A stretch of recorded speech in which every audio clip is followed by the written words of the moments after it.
So God caused a deep sleep to fall upon the man.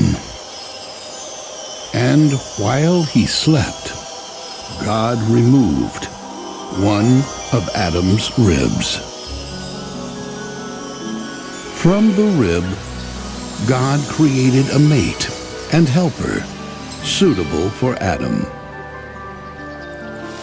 When Adam woke up and saw God's new creation, he exclaimed, "You are bone of my bone, and flesh of my flesh.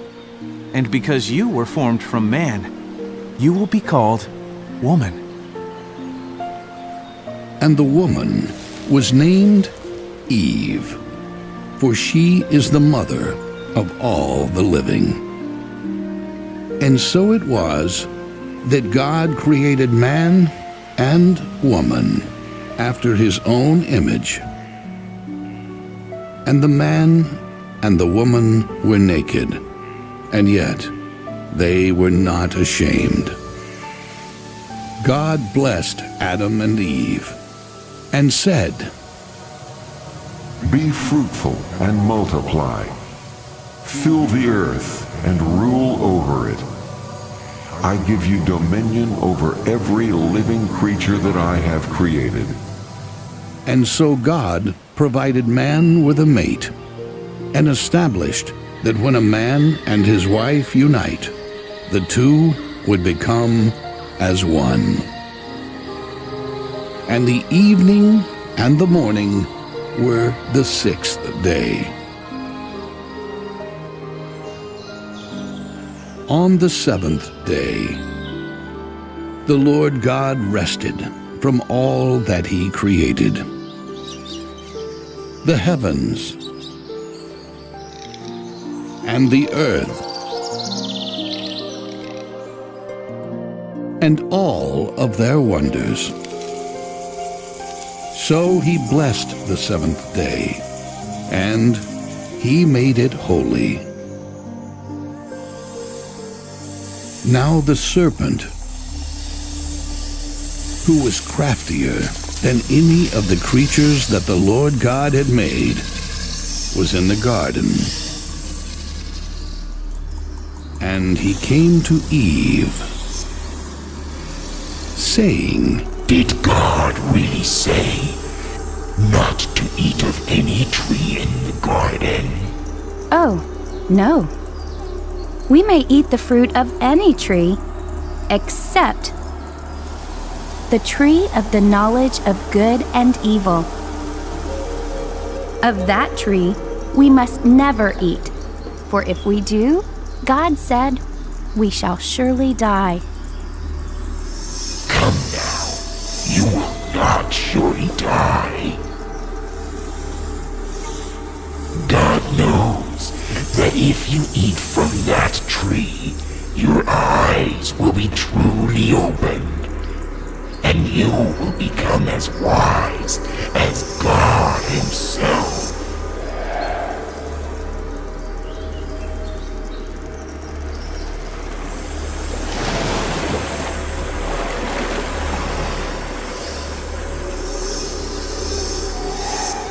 Is God withholding good from you? Don't you want to be wise? Wise like God?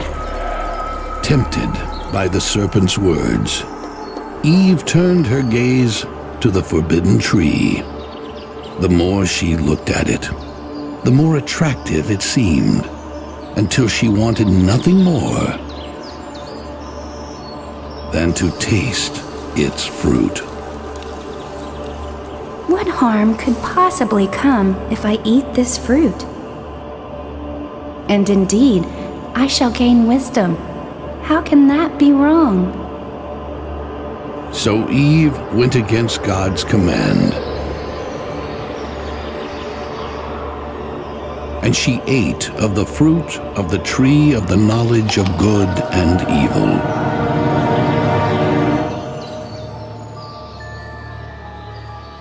And shared it with her husband.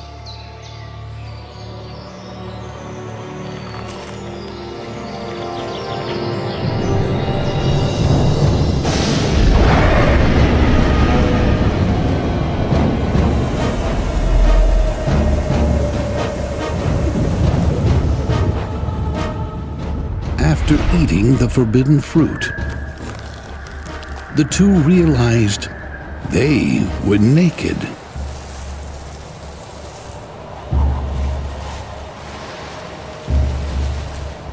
And for the first time, they felt shame. They became afraid.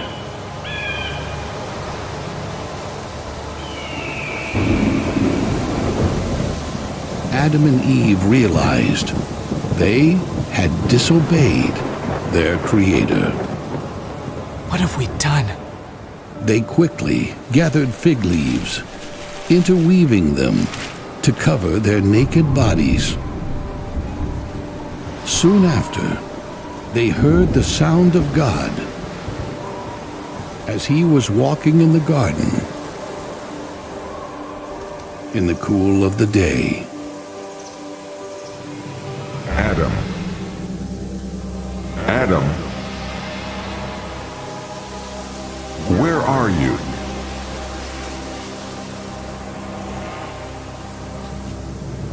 Eve, come quickly. We must hide.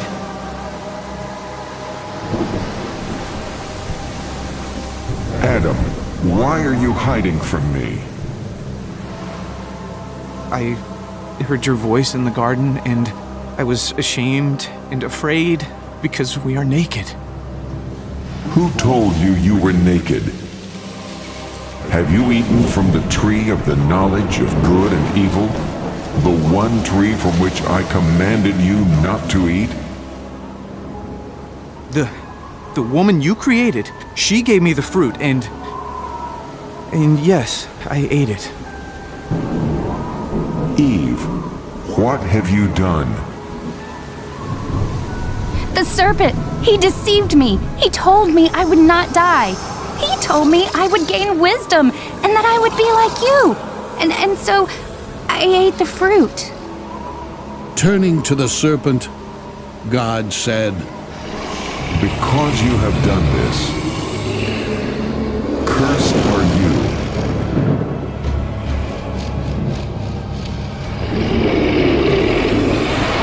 Cursed above all living creatures.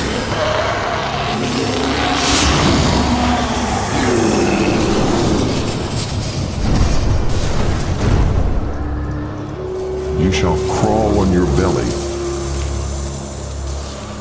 and eat the dust of the earth all the days of your life.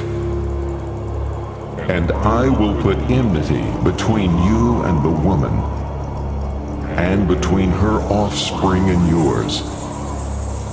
He will crush your head, and you will bruise his heel. Then the Lord God turned to Eve. I will multiply your sorrow in childbearing. In great pain shall you give birth. Your desire shall be for your husband, and he shall rule over you. And then unto Adam God said, Cursed is the ground because of you, for you have listened to your wife, and have eaten from the tree I commanded you not to eat. All the days of your life you shall have to work the ground. In sorrow and sweat you shall work the ground for your food, until you return to the ground from which you were taken. For dust you are, and to dust you shall return. In his mercy, the Lord God made coats of animal skins to clothe Adam and Eve. Then he spoke and said, Behold, the man has become like one of us, understanding good and evil. He must not be allowed to eat from the tree of life and live forever in such a state. So the Lord God drove the man from the Garden of Eden, along with his wife, to work the ground from which he was formed.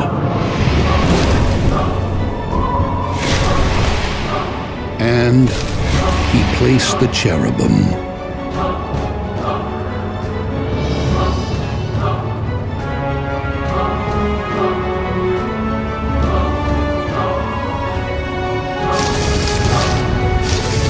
And a flaming sword, which turned in every direction to guard the tree of life.